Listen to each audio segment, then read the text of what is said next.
आज महाराष्ट्र निर्मूलन समिती नागपूर जिल्ह्याच्या वतीने ही आमची पत्रकार परिषद आयोजित करण्यात आली आहे। या पत्रकार परिषदेचे सर्वात महत्त्वाचे म्हणजे आमचे महाराष्ट्र अंधश्रद्धा निर्मूलन समिती नागपूर जिल्ह्याचे अध्यक्ष माननीय जगदीश सर, अमितचे राज्य सरचिटणीस संदीप, नागपूर जिल्ह्याचे कार्याध्यक्ष गौरव आडणे, प्रधान सचिव अशोक पोरगडे आणि स्वतः मी प्रधान सचिव विनोदजी पवार आणि दत्तात्रय नगर शाखेच्या बामण प्रतिभा ताई आणि सोबतच दक्षिण नागपूर शाखेच्या कार्याध्यक्षा आजू सक्सेना या इथे मंचावर उपस्थित आहेत। सोबतच आमच्या कार्यकर्त्यांमध्ये दत्तात्रय नगर शाखेचे उपाध्यक्ष शरद वानखेडे, कोराडी शाखेचे पकिटे सर, गायकवाड सर आणि डोबे सर, प्रतिभा खोबरागडे असे सर्व इतर कार्यकर्ते उपस्थित आहेत। आमची पत्रकार परिषद ज्या मुद्द्यावर आयोजित करण्यात आले त्याचं टेम्पल तुम्हाला दिलेला आहे। प्रश्न असा आहे की शिक्षणाच्या क्षेत्रात आता आपण पत्रकारिता शिक्षण घेतलेलं पत्रकार म्हणून काम केलेलं आहे, एक बँकर म्हणून काम केलेलं आहे, त्या व्यतिरिक्त ऑडिटर म्हणून काम केलेलं आहे। एवढं शिक्षण घेतलं, ग्रॅज्युएशन आहे, नवोदय कुठल्या याच्यात बेलपत्र वाढलं नाही, फक्त शिक्षणाने जर असं कुठल्या प्रवृत्तीची बेलपत्र वाढल्यानंतर तुम्हाला परीक्षा पास करता येते।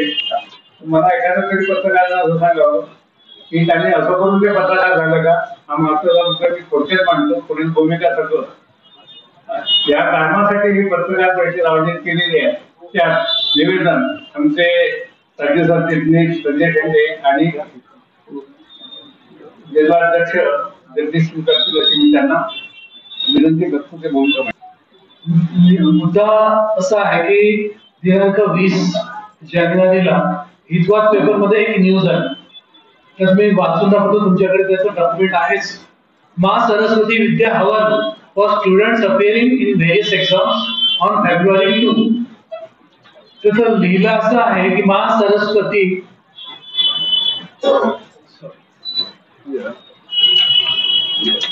Bhagavad Sabha will organize Maa Saraswati Vidya Havan and special Abhishekam to Lord Dakshinamurti Sarveshwara Devalayam Ram Mandir at 8 p.m. on February 2.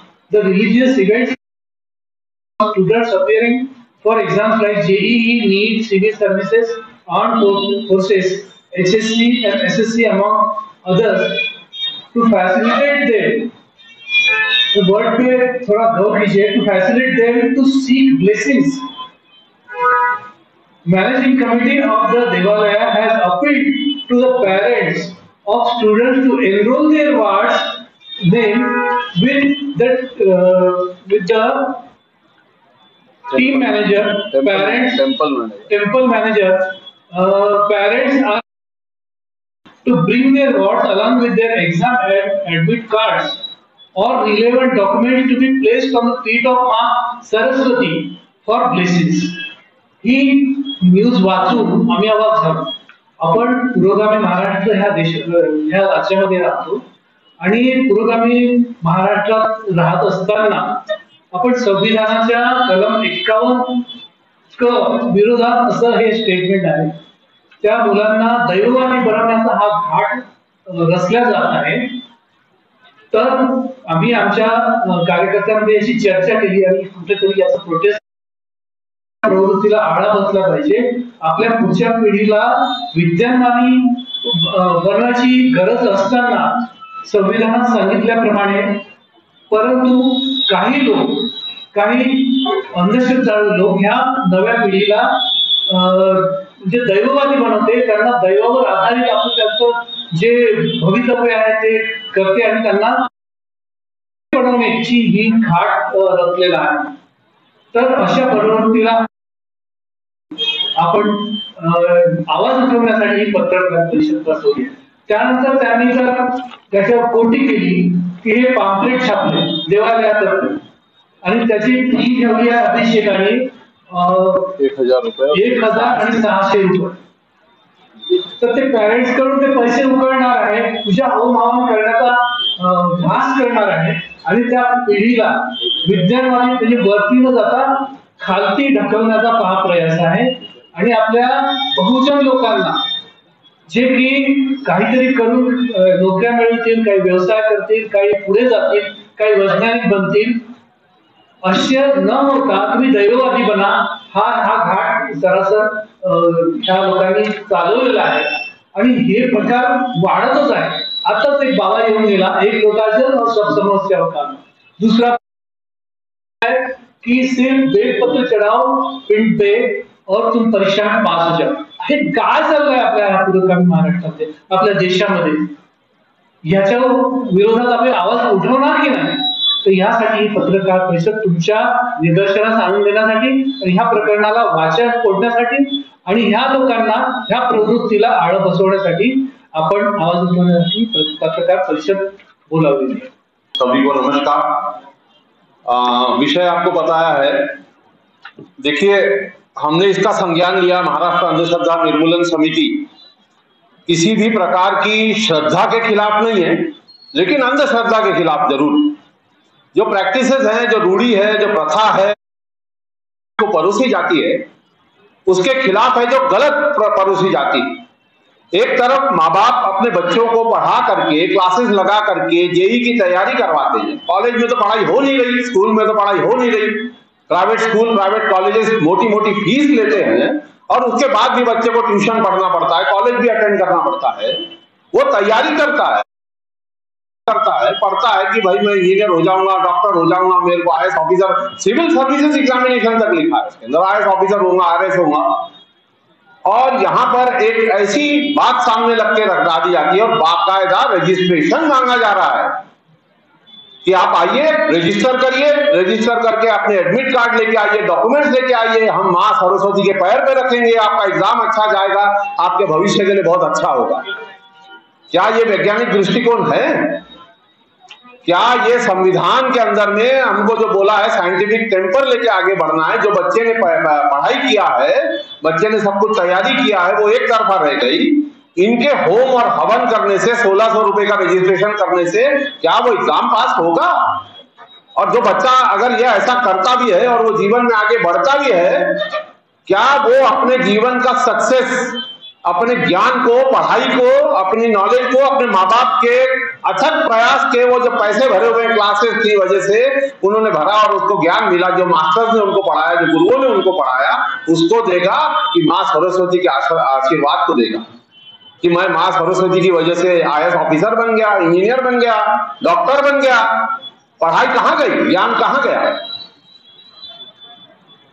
हमें पुरानी प्रथा याद है. माँ जब बच्चा स्कूल जाता था, हम भी छोटे थे, माँ दही खिलाती थी हमारे को एग्जाम जाने के पहले कि तेरा परीक्षा अच्छा जाए. वो दही से दिमाग शांत रहता था, उथल पुथल नहीं रहती थी. उसमें कोई अंधश्रद्धा नहीं थी. उसमें था कि भाई आप अपना डर ना जाओ, पेपर देते वक्त घबरा ना जाओ, कुछ होए तो आपका मन शांत रहे, ठंडा रहे, आपका दिमाग ठंडा रहे, तब आप जाके परीक्षा दीजिए. दही खाना शुभ होता है, ये तो धर्मांध लोगों ने चिपका दिया और सब बाद में उसकी थ्योरी बदल गई. लेकिन उसका असली साइंटिफिक रीजन ये है कि आपका मन शांत रहता है. ये पढ़ाई एक तरफ अच्छी चीज है, पढ़ाई की वजह से बच्चा अपनी तार जा रहा है, पर ये ऐसा एडवर्टाइजमेंट देना, पैम्पलेट छापना, उसमें फीस लिखना, उसमें अकाउंट नंबर लिखना, उसमें डोनेशन डालने के लिए लिखना, उसमें पेरेंट्स को बोलना कि ये आके करे सब कुछ काम, मुझे लगता है ये देश के संविधान के खिलाफ है. ये देश के संविधान के साइंटिफिक टेम्पर किसी न किसी तरीके से अंधश्रद्धा फैलाने की बातचीत समाज के अंदर में है. हम इसका विरोध करते हैं. हम सारे पेरेंट्स से आपके माध्यम से अपील करना चाहते हैं कि आप इस सब अंधश्रद्धा में ना पड़े, अपने बच्चे की मेहनत के ऊपर में विश्वास रखें, वो बच्चा भी अपनी मेहनत के ऊपर में विश्वास रख करके अपना एग्जाम दे और सब कुछ करे. बिल्कुल उसकी जिस भी उनके देवता के साथ श्रद्धा है, हमें उससे कोई दिक्कत भी नहीं, लेकिन सिर्फ उस श्रद्धा की वजह से ही मैं पास होऊंगा या मेरे अच्छे नंबर आएंगे, ये बिलीव करना कहीं ना कहीं हमें पीछे ले जाता है, कहीं ना कहीं हमें रूढ़िवादी प्रथावादी बनाता है. हम इस चीज के खिलाफ है, विरोध प्रकट करते हैं और इसका हम संज्ञान लेते हैं और इसको हम अपील करते हैं लोगों से। जिन लोगों ने ये पैम्पलेट छापा वो तो अपेक्षा कर रहे हैं कि बहुत काफी सारे लोग आएंगे और ऐसा प्रैक्टिसेस चालू हो जाएंगी। एक बार इनकी चाल सक्सेसफुल हो गई तो फिर और दूसरी संस्था खड़ी होगी और तीसरी संस्था खड़ी होगी। हम हर वक्त विरोध करेंगे इसका, हम हर वक्त इसका अपोजिशन ही करेंगे, क्योंकि इससे कुछ नहीं होता। मैं खुद सिविल इंजीनियर हूं, मैं खुद पढ़ा लिखा हूं, मैं खुद अपनी मेहनत से पढ़ा लिखा हूं। मैंने अपनी इंजीनियरिंग पास की है, सब पास किया हुआ है, पर ये सब काम के थ्रू नहीं पास किया। मैंने अपनी नॉलेज की वजह से पास किया है, क्योंकि मुझे मैथ्स में अच्छे मार्क्स मिले थे, क्योंकि मेरे 12th में मार्क्स उस टाइम ये नीट और ये जेई नहीं था, क्योंकि मेरा परसेंटेज अच्छा था, मैं मेरिट लिस्ट में नंबर लगा था और वहां से मेरी एडमिशन हुई थी। ना कोई पूजा पाठ की वजह से एडमिशन हुई, मेरी काबिलियत की वजह से एडमिशन हुई। और मैंने कॉलेज में भी अपनी पढ़ाई लिखाई करके अभी अपना व्यवसाय चला रहा हूं।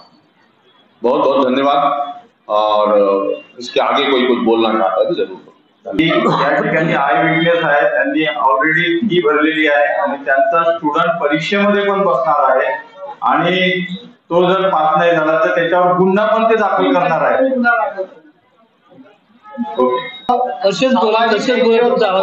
डॉक्टर आनंद ढोबळे, मी त्यांना पहिले फोन केला, त्याचे पॉम्पलेट मध्ये 3 प्रमुख आहे। वन ऑफ द इम्पॉर्टंट प्रमुख आनंद जोशी आहे पॉम्पलेट मध्ये। मी त्यांना फोन केला की माझ्या मामे भावाचा मुलगा LLB 12वी नंतर करतो आहे आणि 3ऱ्या सेमिस्टरला आहे, म्हणजे 6 महिन्याची सेमिस्टर राहतात। तर म्हटलं तो गावखेड्यातला आहे, मराठी मीडियमचा वाला आहे आणि नापास होतो नेहमी। 3 महिन्याच्या परीक्षेत कॉलेजची परीक्षा राहते ना, तर ती त्याच्यातही नापास होतो, तो होऊन जाईल म्हणे। मग मी त्याला घेऊन गेलो, त्याचं नाव आहे भावेश, अमरावती जिल्ह्यातला आहे तो। तो माझ्याकडे कामही करतो, नोकरी करतो आणि शिकतोय ऑनलाईन, काय म्हणतात त्याला, कॉलेजला जातात। मी घेऊन गेलो, सर्व डॉक्युमेंट दिले, 600 किंवा चेक दिला मुद्दा आणि म्हणजे ठीक आहे ऑनलाईन जमा झाले की तुम्ही 2 तारखेला 8 वाजता या आणि 12 पर्यंत जन्म आहे, नक्की हमखास पास होईल का म्हटलं। मग मी 80 लोकांना आणि वगैरे वगैरे हो म्हणाले, रिसिप्ट आहे, सेटिंगही केलेलं आहे त्याच्याकडे माझ्या, तो जो LLB करतोय 12वी नंतरचा। आणि मी 3 किंवा 4 तारखेला म्हणजे की 2 तारखेला पेपर आहे शेवटचा कॉलेज मधला आणि तपासणारा, तर मी 3 किंवा 4 तारखेला तक्रार करणार आहे तुम्हाला सांगतो लिखितात। त्याआधी अनेक बाबांच्या माझ्या 12 राष्ट्रहितार्थ कार्यरत NGO पैकी one of them is Vidarbha अंधश्रद्धा निर्मूलन मिशन। तर मी त्याचा संस्थापक राजांनी त्याला घेऊन गेलो, माझ्या जिल्हा मॅनेजर भावेश नाव आहे। एवढी मी माझ्याकडे आहे, कायद्याच्या मागोडीत बसणार किंवा 51A प्रमाणे संविधानात कशी मोडतोड होते आणि आपण तिथे हे असलं पाहिजे, कोणीतरी व्यक्ती असलं पाहिजे का तो माझा मामे भावाचा मुलगा व्यक्ती आहे। धन्यवाद। पास झाला नाही हमखास होईल म्हणजे हमखास। मी म्हटलं मराठी मीडियम वापरून LLB घेतला 12वी नंतर, गावखेड्यात आहे, इंग्रजी बोलतात तरी होईल म्हणजे पास काय चांगल्या मार्गाने चांगला सुयश मिळेल गॅरंटी। 600 आणि 1000ची गरज आहे, 2 प्रकार आहेत, स्पेशल चे 1000 आहे आणि हवनचे 600। मी 600चा चेक दिलाय, मला दिलाय। हमारे अध्यक्ष जी ने जो बात आपसे कही, सेक्रेटरी जी ने कही, मेरा इतना कहना है, एक महिला पुलिस के नाते और अंधश्रद्धा निर्मूलन समिति इसमें जो पहल कर रही है, क्योंकि पहल करना बहुत जरूरी है। अभी जिन्होंने साल भर से पढ़ाई की, साल भर से क्लासेस लगाए, ट्यूशन क्लासेस लगाए, 5-5, 10-10 लाख रुपए उन्होंने ट्यूशन फी क्लासेस की दिए हैं, बच्चों ने मेहनत की है, उनके घर वालों ने भी मेहनत की है, उनके माँ पापा जो भी है, भाई बहन, उन्होंने सबने अपने बच्चे पास होना चाहिए। इसके लिए जो उनके परिवार ने पिछले 1 या 1.5 साल से 2 साल से जो भी मेहनत की है, तो क्या ये यज्ञ हवन करने से उनकी मेहनत पानी भी नहीं जाएगी? और जिन्होंने फीस भरी है उस JEE मेंस की या जो भी है नीट परीक्षा की, जो या बच्चे जो भी परीक्षा कर रहे हैं, उनकी वो फ्री में तो नहीं हो रही है, उसका पैसा गया है, परिवार में इन्वॉल्व हो रहा है। आज का आपने देखा कि शिक्षा का जो स्तर है उसमें आजकल पूरा परिवार का परिवार इन्वॉल्व होता है। उनकी पूरे साल भर की मेहनत रहती है, 1.5-2 साल की मेहनत रहती है, और क्या सही में कोई यज्ञ और हवन करने के बाद में पास हो जाएगा? अगर ऐसा होता है तो फिर क्या बात है? फिर आप ट्यूशन फीस या स्कूल कॉलेजेस क्यों होना चाहिए, क्लासेस क्यों होना चाहिए? तो फिर बच्चों ने पढ़ाई भी नहीं करना चाहिए।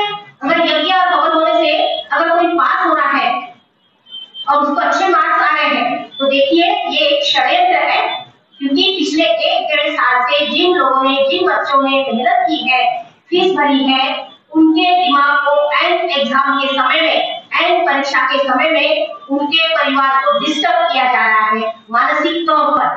ये मानसिक तौर पर क्या है, डिस्टर्ब हो गया तो उसमें एक चल और डर का माहौल रहेगा और वो अपनी परीक्षा सही ढंग से नहीं दे पाएगा। और खास करके महिला, उसकी माँ अगर है बच्चे की माँ, तो सबसे ज्यादा उसमें डिस्टर्ब होगी, घर की महिलाएं डिस्टर्ब होगी उसमें, और उनकी मानसिक स्थिति इस वजह से खराब होगी कि हमने 1-2 साल से जो इसके पीछे मेहनत की है, क्या उससे ही बच्चा पास नहीं होगा? फिर अभी वो विधवा मनस्थिति में रहेंगे, उनकी अभी विधवा मनस्थिति है। ये एडवर्टाइज आने के बाद में मैंने कुछ लोगों से बात की इस विषय पर, तो वो माए समझ नहीं पा रही है कि हम क्या करें, करके जाए या न जाए, क्या करें। फिर कुछ लोगों का ये हो रहा है कि चलो 1600 रुपए दे दो, होगा तो होगा, नहीं तो नहीं होगा, हमने तो पढ़ाई की है। ऐसी भी मैंने कई महिलाओं से बात की है कि उनकी ये विधा मनस्थिति हो गई है कि क्या करें। तो क्या ये इस तरह का षड्यंत्र नहीं है उनके दिमाग पर? आप उनके दिमाग को गुलाम बनाना चाहते हैं?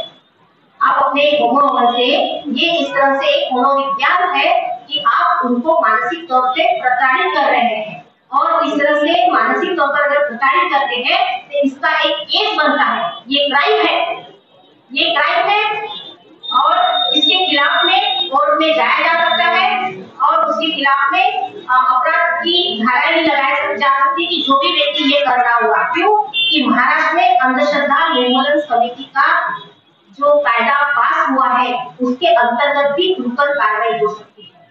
क्यों कि ये एक तरह से जो बुआ बाबा जिस तरह से लालच देते हैं, ये करने से ये हो जाएगा, तो ये वही प्रक्रिया है होमोहवन की कि आप 1600 रुपए भरिए, आपका पत्र या आपका जो भी है कागजात वगैरह आप आइए और हम आपको ये करने से ही आप पास होंगे। एडवर्टाइज देने का मतलब तो है, इसमें आप अपना पैसा उगाई भी कर रहे हैं, ये एक धंधा है, पैसा उगाई भी कर रहे हैं और आप उस लोगों को डिस्टर्ब भी कर रहे हैं और उसकी मनस्थिति खराब भी कर रहे हैं। तो अंधश्रद्धा निर्मूलन समिति जो है कि इसके खिलाफ में कार्रवाई करेगी और जनता के बीच में जाके हम अपील भी करेंगे, और हम चाहते हैं कि आप भी, पत्रकार समूह भी अब डटकर भी आए, सामने हमारे सामने आए और जनता के बीच में भी आप जनता के बीच में पत्रकारिता करें। ऐसे मैं आपसे अपील करूंगी और हमारा साथ दीजिएगा।